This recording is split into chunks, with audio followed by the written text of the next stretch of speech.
Hello students. तो आप लोगों ने रिफ्लेक्शन टॉपिक ऑलमोस्ट कंप्लीट कर लिया होगा और इस टॉपिक पे बहुत सारे क्वेश्चंस मैंने कराए और सारे क्वेश्चंस मैंने डिफरेंट कराए, सेम तरह क्वेश्चन नहीं कराए थे। मैंने कन्वर्जिंग डाइवर्जिंग लेकर क्वेश्चन करवाया, उसके बाद फोकल लेंथ और रेडियस ऑफ कर्वेचर में क्या रिलेशन होता है उस तरह का भी क्वेश्चन किए हम लोग। उसके बाद हम लोगों ने क्वेश्चन ऑब्जेक्ट डिस्टेंस निकाले, फिर अगर इमेज डिस्टेंस फाइंड आउट किए और अगर इमेज डिस्टेंस दिया हुआ है तो ऑब्जेक्ट डिस्टेंस कैसे फाइंड आउट करते हैं वो भी काम हम लोग कर लिए। यानी कि हम लोग जितना क्वेश्चन करें सब डिफरेंट करें ताकि इस तरीके से क्वेश्चन आपको प्रैक्टिस हो और आप हर एक क्वेश्चन को बहुत आसानी से कर सको। क्लियर है बच्चों? आज हम लोग कुछ क्वेश्चंस और करेंगे जो हम लोग को एग्जाम्स में पूछे हुए हैं और कुछ सैंपल्स पेपर के हैं। चलिए बच्चों, तो एक क्वेश्चन हम देखते हैं। ये क्वेश्चन जो है हमारा, ये सैंपल पेपर का है, ठीक है। When a concave mirror is placed facing the sun, concave mirror को इस तरीके से रखा गया है कि सन के लाइट से, ठीक है, इधर इधर मान लीजिए कि सन की लाइट है और कॉनकेव मिरर को यहाँ रखा गया है, मतलब कि उसका फेस जो है, कॉनकेव मिरर का जो फेस है वो सनलाइट के पास है, ठीक है। When a concave mirror is placed facing the sun, clear है point? The sun rays converge to a point 10 centimeter, converge to a point 10 centimeter। Converge करना मतलब क्या हुआ? लाइट को इकट्ठा कर रहा है। क्या कर रहा है? The sun rays converge to a point, जो सन रेज है वो क्या कर रहा है, उसकी सारे लाइट को कहां पे कन्वर्ज कर रहा है? 10 सेंटीमीटर पे। कन्वर्ज कहां पर होता है? 10 सेंटीमीटर। इसका कहने का मतलब हुआ कि फोकल लेंथ हमको 10 सेंटीमीटर दिया हुआ है। क्लियर हुआ पॉइंट? कन्वर्ज कर रहा है तो किस पॉइंट पे कन्वर्ज करेगा? फोकस पे। क्लियर है पॉइंट? तो आप देखो कॉनकेव मिरर है तो पहले साइन कन्वेंशन सब पहले देखेंगे, उसके बाद ही कुछ वैल्यू पुट करेंगे। यहाँ पोल हम लोग ये याद किए हैं, पॉजिटिव निगेटिव पॉजिटिव निगेटिव, ठीक है ना बच्चों। तो हम लोग क्या करेंगे, इधर हमारा क्या होगा? पॉजिटिव और इधर हमारा होगा निगेटिव। तो फोकल लेंथ क्या होगा बच्चों? हमारा फोकल लेंथ हमारा हो जाएगा निगेटिव। क्लियर है पॉइंट? तो यहां से देखो क्वेश्चन इसी तरीके से पूछता है और ये इतना बड़ा सा क्वेश्चन दिया हुआ है, इसका मतलब ये नहीं कि बहुत टफ क्वेश्चन है। बहुत सारे बच्चे क्या करते हैं, क्वेश्चन देख करके डर जाते हैं। क्या करते हैं? क्वेश्चन अगर देखते हैं कि बहुत लॉन्ग है तो वो डर जाते हैं। जितना लॉन्ग क्वेश्चन होता है उतना इजी क्वेश्चन होता है, ठीक है। वो उतना आसानी से वो समझाया हुआ रहता है। इस चीज को याद रखिएगा, ठीक है। कभी भी आपको लॉन्ग क्वेश्चन दिखे तो आपको डरना नहीं है, बल्कि जो लॉन्ग क्वेश्चन आपको दिया हुआ है वो सबसे आसान क्वेश्चन है। क्लियर है पॉइंट? जो आपको लॉन्ग क्वेश्चन दिख रहा है आप माइंड में सेट करो कि सबसे आसान क्वेश्चन वही है। क्लियर है? सिर्फ देखने में लॉन्ग रहता है, बाकी उसको एक एक पॉइंट करके पढ़ते जाओगे, बहुत आसानी से आपको सॉल्व हो जाएगा।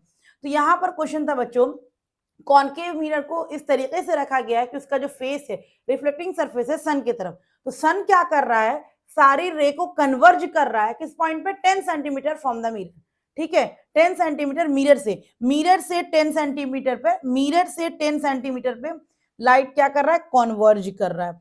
जहां पर लाइट कॉन्वर्ज कर रहा है वहां क्या हो जाएगा? फोकल लेंथ हमारा हो जाएगा। तो फोकल लेंथ फाइंड आउट हो गया। Now if you placed 2 centimetre long candle, यानी कि हाइट ऑफ ऑब्जेक्ट दिया हुआ है 2 centimetre. Now if you placed 2 centimetre long candle, 2 centimetre long candle, आपको यहां दिख रहा होगा कि साइज ऑफ इमेज दिया हुआ है। क्लियर है बच्चों? अब साइज ऑफ इमेज पॉजिटिव होगा कि निगेटिव होगा? देख लो बच्चों, ये हमारा हो गया एक्स एक्सिस और ये होता है हमारा वाई एक्सिस। तो ऑब्जेक्ट को हम लोग कुछ यहां रखेंगे, ठीक है। ऑब्जेक्ट को हम लोग यहीं पर रखेंगे ना, कुछ यहां पर रखेंगे। तो ऑब्जेक्ट जो है एक्स एक्सिस से ऊपर है, वाई एक्सिस पे है और अपर डायरेक्शन में है। तो वाई एक्सिस में अपर डायरेक्शन में क्या होता है? पॉजिटिव होता है। तो height of object plus 2 centimetre. Clear है बच्चों? उसके बाद क्वेश्चन में कह रहा है 2 centimetre long candle flame 2 centimetre away from the principal axis of the mirror, यानी कि 2 सेंटीमीटर हमको 20 सेंटीमीटर हमको दिया हुआ है ऑब्जेक्ट डिस्टेंस, ठीक है। u is equal to minus 20 centimetre, ये हमको क्वेश्चन में दिया हुआ। On the principal axis where would you placed a screen to obtain a image, आप स्क्रीन को कहां पर रखोगे कि आपको इमेज मिल जाए। यानी कि सिंपल सी बात है, इमेज फाइंड आउट करने बोल रहा है, ठीक है। इमेज फाइंड आउट करने बोल रहा है। तो बच्चों यहां से हम लोग इमेज फाइंड आउट कर सकते हैं, कर सकते हैं।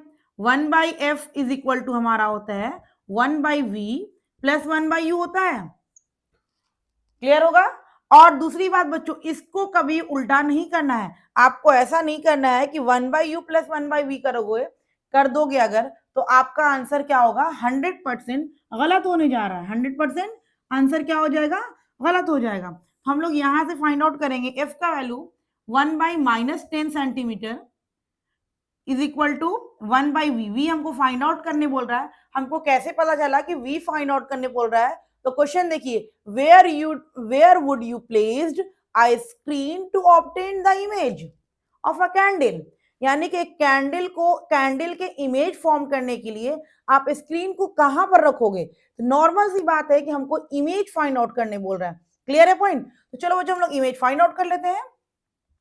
प्लस 1/-20, ठीक है, -1/10 इज इक्वल टू 1/v -1/20, ठीक है, माइनस प्लस इतना तो आता होगा आपको, आप क्लास 10 के स्टूडेंट हो, इतना तो क्लियर होगा माइनस प्लस में। लेकिन जिसको नहीं भी क्लियर होगा, इसीलिए मैं स्टेप बाय स्टेप तोड़ती हूँ, ताकि जो बच्चे को लगे कि हाँ ये मतलब कि कैसे आ गया, ठीक है, हर बच्चे को लगता है, ऐसा बात नहीं है, मुझे भी लगता था। क्योंकि अगर टीचर बहुत स्पीड में जा रहा है, बहुत स्पीड में जा रहा है, उसको ब्रेक नहीं, क्योंकि अभी आप लोग सीख रहे हो, ठीक है, अभी आपके सीखना है, उसके बाद जब आपका रिवीजन प्रैक्टिस चलेगा तो उसमें ये स्किप हो सकता है कि बहुत कुछ स्टेप को मैंने स्किप कर दिया, तो वो अलग हो गया। लेकिन अभी मैं सिखा रही हूँ, जो भी मैं सिखाऊंगी स्टेप बाय स्टेप करूंगी, लेकिन जैसे हम रिवीजन में आएंगे तो ये स्टेप को क्या करेंगे, हम लोग स्किप कर सकते हैं, क्योंकि उस टाइम ये होगा कि हम बच्चे सीख चुके हैं। तो इसलिए मैं स्टेप बाय स्टेप तोड़ती हूँ। और ये हो गया -1/10 बच्चों, और ये देखो यहाँ माइनस है, इधर आ जाएगा तो क्या हो जाएगा, 1/20 is equal to 1/v। Clear है ना बच्चों। अब हम लोग क्या करेंगे, देखो यहाँ 1/10 और 20 का एलसीएम लेंगे तो 20 आ जाएगा, -2 + 1 इज इक्वल टू 1/v, ठीक है ना।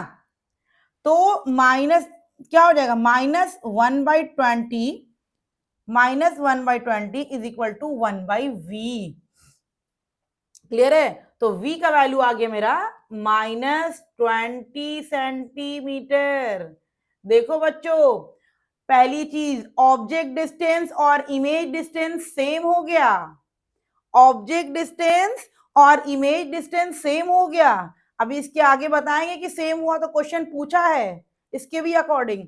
उसके बाद हमको क्वेश्चन में निकालने बोल रहा है size of the image. Size of the image तो आप निकाल लोगे, क्योंकि हम लोग जानते हैं m इज इक्वल टू होता है हमारा बच्चों साइज ऑफ द इमेज। हम यहाँ पर थोड़ा सा ऊपर में इरेज कर रहे हैं, ठीक है, क्योंकि क्वेश्चन तो मैं बता चुकी हूँ क्या कह रहा था, तो यहाँ पर से हम थोड़ा सा इरेज कर रहे हैं, क्योंकि नीचे में क्वेश्चन छोड़ रहे हैं, उसका क्वेश्चन बचा हुआ है। तो साइज ऑफ द इमेज बोल रहा है, तो m इज इक्वल टू क्या होता है, height of image by height of object होता है, ठीक है, ये होता है ना, मैंने बताया था आप लोग को, height of image by height of object होता है। क्या होता है, m is equal to height of image by height of object, ठीक है। तो देखो बच्चों, हाइट ऑफ ऑब्जेक्ट तो क्वेश्चन में मेंशन किया हुआ था, हाइट ऑफ इमेज क्वेश्चन पूछ रहा है, लेकिन उसके लिए पहले हम लोग को मैग्निफिकेशन फाइंड आउट करना पड़ेगा, ठीक है। तो मैग्निफिकेशन फाइंड आउट करोगे बच्चों, तो m इज इक्वल टू होता है -v/u, होता है ना। तो -v/u, माइनस बाहर रहने दो, v का वैल्यू क्या आया बच्चों, -20, और u का वैल्यू क्या है बच्चों, -20। तो माइनस माइनस कैंसिल, यानी कि वैल्यू आया क्या, -1 आया। अब देखो बच्चों, वैल्यू -1 मैग्निफिकेशन का आया, तो हम बताए थे कि जो साइन है उसको अलग करेंगे और न्यूमेरिकल वैल्यू को अलग करके ही हम सॉल्व करेंगे। हम बताए थे ऐसा आप लोग को कि जो साइन है हम लोग उसको अलग देखेंगे, और जो न्यूमेरिकल वैल्यू है बच्चों उसको हम लोग अलग देखेंगे। क्लियर है पॉइंट। तो देखो बच्चों, यहाँ -1 आया, तो माइनस साइन ये शो करता है कि रियल इमेज बना है और इन्वर्टेड इमेज बना है।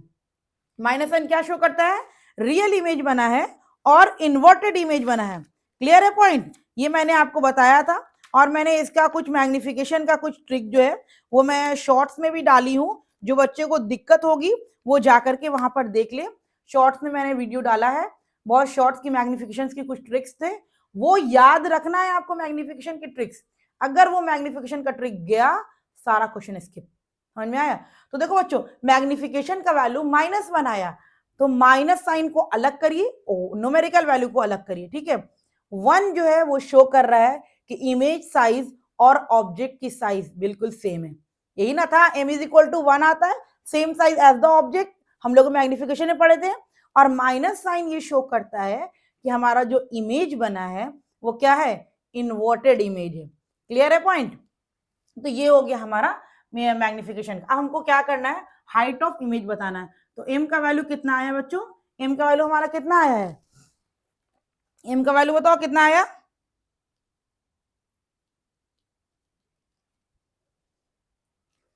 -1 आया ना m का वैल्यू।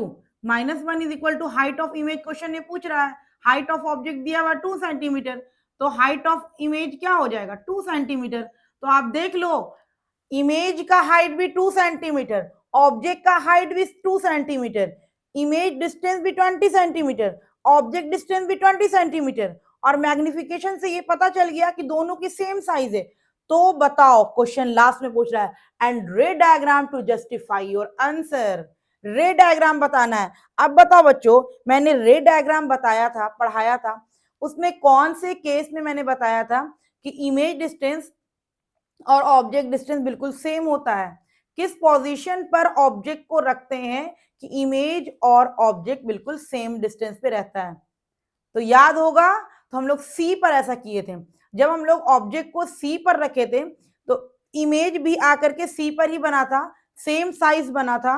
क्लियर है पॉइंट? तो आप justify and ray diagram to justify your answer, देखो पूछ लिया ना रे डायग्राम।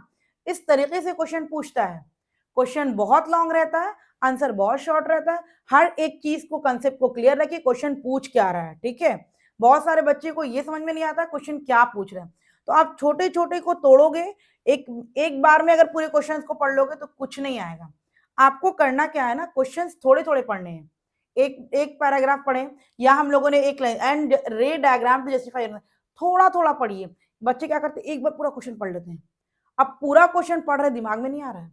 ठीक है, आप एक एक क्वेश्चन को तोड़िए, मतलब छोटे छोटे क्वेश्चन को पढ़िए, छोटे छोटे वे में पढ़िए, ताकि आपको, और उसको फाइंड आउट करिए क्वेश्चन यहाँ पे क्या कह रहा है। ठीक है, उसके अकॉर्डिंग आप उसको लिखते जाइए नीचे में, उसका सॉल्यूशन बनाने के लिए जो दिया हुआ है उसको फाइंड आउट करना है, उसको लिखते जाइए। इस तरीके से आपका क्वेश्चन बहुत आसानी से बन जाएगा, और ये क्वेश्चन इंपॉर्टेंट क्वेश्चन भी है। ठीक है, आप लोग इसको जरूर सॉल्व करिएगा और प्रैक्टिस करिएगा, देखिए किस तरीके से क्वेश्चन हमारा पूछा जाता है एग्जाम्स में। ओके।